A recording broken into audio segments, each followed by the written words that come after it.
ഉണ്ണീശോയോടുള്ള നൊവേന December 17.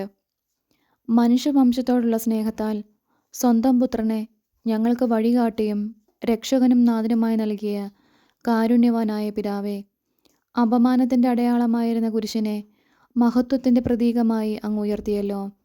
സമാധാനവും സഹായവും കാണാതെ ജീവിതക്ലേശങ്ങളിൽപ്പെട്ട് വലയുന്ന ഞങ്ങളുടെ ദുഃഖദുരിതങ്ങളാകുന്ന കുരിശുകളെ അങ്ങേ കൃപാകടാക്ഷത്താൽ രക്ഷാകരമാക്കി തീർക്കണമേ. അന്തിമ നിമിഷത്തിൽ ഞങ്ങളുടെ രക്ഷയുടെ അടയാളമായ വിശുദ്ധ കുരിശിനെ സ്നേഹപൂർവ്വം ചുംബിച്ചുകൊണ്ട് ഈ ലോക ജീവിതം അവസാനിപ്പിക്കുവാൻ ഞങ്ങൾക്കിടയാകട്ടെ. ഇപ്പോൾ അങ്ങേ സന്നിധിയിൽ വിനീതരായി നിൽക്കുന്ന അങ്ങേ മക്കളായ ഞങ്ങളുടെ പ്രാർത്ഥനകൾ കരുണയോടെ സ്വീകരിച്ചരുളണമേ. ഈശോ മിശിഹായെ, ഞങ്ങൾ അങ്ങയെ കുമ്പിട്ട് ആരാധിച്ച് അങ്ങേക്ക് സ്തോത്രം ചെയ്യുന്നു. എന്തുകൊണ്ടെന്നാൽ വിശുദ്ധ കുരിശാൽ ലോകത്തെ അങ്ങ് വീണ്ടും രക്ഷിച്ചു. കർത്താവിന് കീർത്തനം പാടുവിൻ, എന്തെന്നാൽ അവിടുന്ന് സ്നേഹനിധിയാകുന്നു. കർത്താവിന് കീർത്തനം പാടുവിൻ, എന്തെന്നാൽ അവിടുന്ന് സ്നേഹനിധിയാകുന്നു. കർത്താവ് വലിയവനും ശക്തനുമാകുന്നു, അവിടുത്തെ വിജ്ഞാനം അഗാധമാകുന്നു. കർത്താവിന് കീർത്തനം പാടുവിൻ, എന്തെന്നാൽ അവിടുന്ന് സ്നേഹനിധിയാകുന്നു. തകർന്ന ഹൃദയങ്ങളെ അവിടുന്ന് സുഖപ്പെടുത്തുന്നു, അവരുടെ മുറിവുകൾ വെച്ചുകെട്ടുന്നു. കർത്താവിന് കീർത്തനം പാടുവിൻ, എന്തെന്നാൽ അവിടുന്ന് സ്നേഹനിധിയാകുന്നു. അലയുന്ന മൃഗങ്ങൾക്കും കരയുന്ന പക്ഷികൾക്കും അവിടുന്ന് ആഹാരം നൽകുന്നു. കർത്താവിന് കീർത്തനം പാടുവിൻ, എന്തെന്നാൽ അവിടുന്ന് സ്നേഹനിധിയാകുന്നു. ബന്ധിതരെ മോചിപ്പിക്കുകയും അനാഥരെ സംരക്ഷിക്കുകയും ചെയ്യുന്നു. കർത്താവിന് കീർത്തനം പാടുവിൻ, എന്തെന്നാൽ അവിടുന്ന് സ്നേഹനിധിയാകുന്നു. വീഴുന്നവരെ കർത്താവ് താങ്ങുന്നു, വീണവരെ കൈപിടിച്ചെഴുന്നേൽപ്പിക്കുകയും ചെയ്യുന്നു. കർത്താവിന് കീർത്തനം പാടുവിൻ, എന്തെന്നാൽ അവിടുന്ന് സ്നേഹനിധിയാകുന്നു. എല്ലാവരുടെയും ദൃഷ്ടികൾ പ്രത്യാശാപൂർവ്വം അങ്ങയെ കാത്തിരിക്കുന്നു. അങ്ങ് കൈ തുറന്ന് അവരെയെല്ലാം സംതൃപ്തരാക്കുന്നു. കർത്താവിന് കീർത്തനം പാടുവിൻ, എന്തെന്നാൽ അവിടുന്ന് സ്നേഹനിധിയാകുന്നു. ആത്മാർത്ഥതയോടെ തന്നെ വിളിച്ചപേക്ഷിക്കുന്നവർക്ക് കർത്താവ് സമീപസ്ഥനാണ്. തൻ്റെ ഭക്തരുടെ അഭിലാഷം അവിടുന്ന് നിറവേറ്റിക്കൊടുക്കുന്നു. കർത്താവിന് കീർത്തനം പാടുവിൻ, എന്തെന്നാൽ അവിടുന്ന് സ്നേഹനിധിയാകുന്നു. വിശുദ്ധ യോഹന്നാൻ്റെ സുവിശേഷം. ഇത് കേട്ട് അവൻ്റെ ശിഷ്യന്മാരിൽ പലരും പറഞ്ഞു, ഈ വചനം കഠിനമാണ്, ഇത് ശ്രവിക്കാൻ ആർക്കു കഴിയും? തൻ്റെ ശിഷ്യന്മാർ പിറുപിറുക്കുന്നു എന്ന് മനസ്സിലാക്കി യേശു അവരോട് ചോദിച്ചു, ഇതു നിങ്ങൾക്ക് ഇടർച്ച വരുത്തുന്നുവോ? അങ്ങനെയെങ്കിൽ മനുഷ്യപുത്രൻ ആദ്യമായിരുന്നിടത്തേക്ക് ആരോഹണം ചെയ്യുന്നത് നിങ്ങൾ കണ്ടാലോ? ആത്മാവാണ് ജീവൻ നൽകുന്നത്, ശരീരം ഒന്നിനും ഉപകരിക്കുന്നില്ല. നിങ്ങളോട് ഞാൻ പറഞ്ഞ വാക്കുകൾ ആത്മാവും ജീവനുമാണ്. എന്നാൽ വിശ്വസിക്കാത്തവരായി നിങ്ങളിൽ ചിലരുണ്ട്. അവർ ആരെന്നും തന്നെ ഒറ്റിക്കൊടുക്കാനിരിക്കുന്നവൻ ആരെന്നും ആദ്യം മുതലേ അവൻ അറിഞ്ഞിരുന്നു.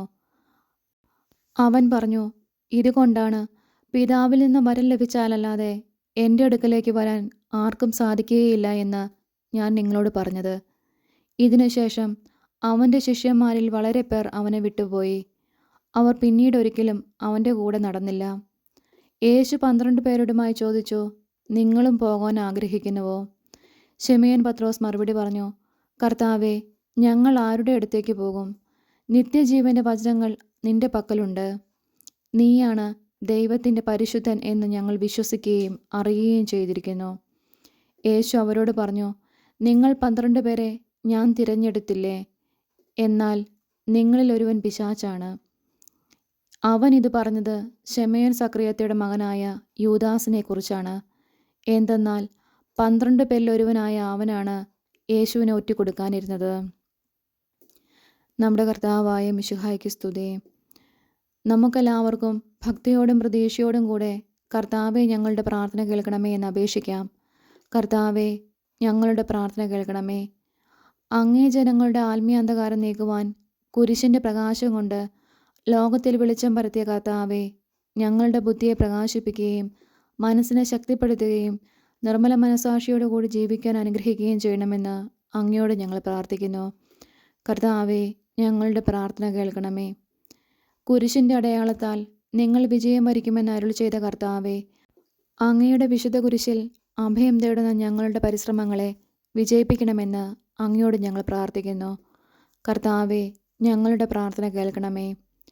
നിങ്ങളുടെ ദുഃഖങ്ങൾ സന്തോഷമായി മാറുമെന്ന് ശിഷ്യന്മാരെ ആശ്വസിപ്പിച്ച കർത്താവെ, ദാരിദ്ര്യത്താലും രോഗത്താലും വലയുന്നവരും പലവിധ ക്ലേശങ്ങൾ അനുഭവിക്കുന്നവരുമായ ഞങ്ങളെയും ഞങ്ങളുടെ സഹോദരരെയും ആശ്വസിപ്പിക്കണമെന്ന് അങ്ങയോട് ഞങ്ങൾ പ്രാർത്ഥിക്കുന്നു.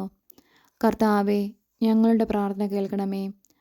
അങ്ങയുടെ അരൂപിയാൽ ശിലാഹൃദയത്തെ പോലും മൃദുലമാക്കുമെന്ന് അരുളി ചെയ്ത കർത്താവെ, സ്വാർത്ഥമായി മാത്രം ചിന്തിക്കുകയും കുടുംബസമാധാനം തകർക്കുകയും ചെയ്യുന്നവരിൽ അങ്ങയുടെ കാരുണ്യം വർഷിക്കണമെന്നും അവരുടെ ബുദ്ധിയെ പ്രകാശിപ്പിക്കുകയും അങ്ങയുടെ സ്നേഹചൈതന്യം അവർക്ക് നൽകുകയും ചെയ്യണമെന്നും അങ്ങയോട് ഞങ്ങൾ പ്രാർത്ഥിക്കുന്നു.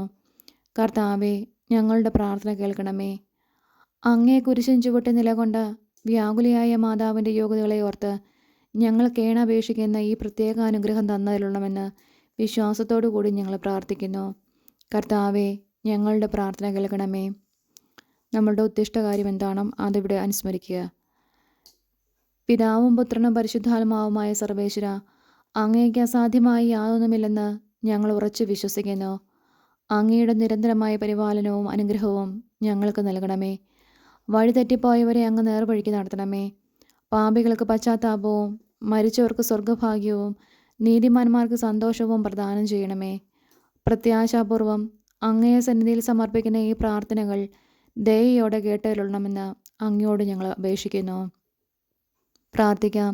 സർവശക്തനും കാരുണ്യവാനുമായ ദൈവമേ, അങ്ങേ തിരുകൽപ്പനകൾ അനുസരിച്ചിരുന്നപ്പോഴെല്ലാം ഇസ്രായേൽ മക്കളെ അങ്ങ് അനുഗ്രഹിക്കുകയും സത്യമാർഗത്തിൽ നിന്ന് വ്യതിചലിച്ച് ദുർമാർഗത്തിൽ ചരിച്ചപ്പോഴെല്ലാം അങ്ങയുടെ അനുഗ്രഹത്തിൻ്റെ ഫലം കൈ അവരിൽ നിന്ന് പിൻവലിക്കുകയും ചെയ്തുവല്ലോ.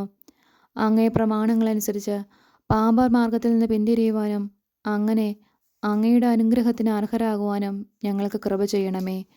ആമേൻ.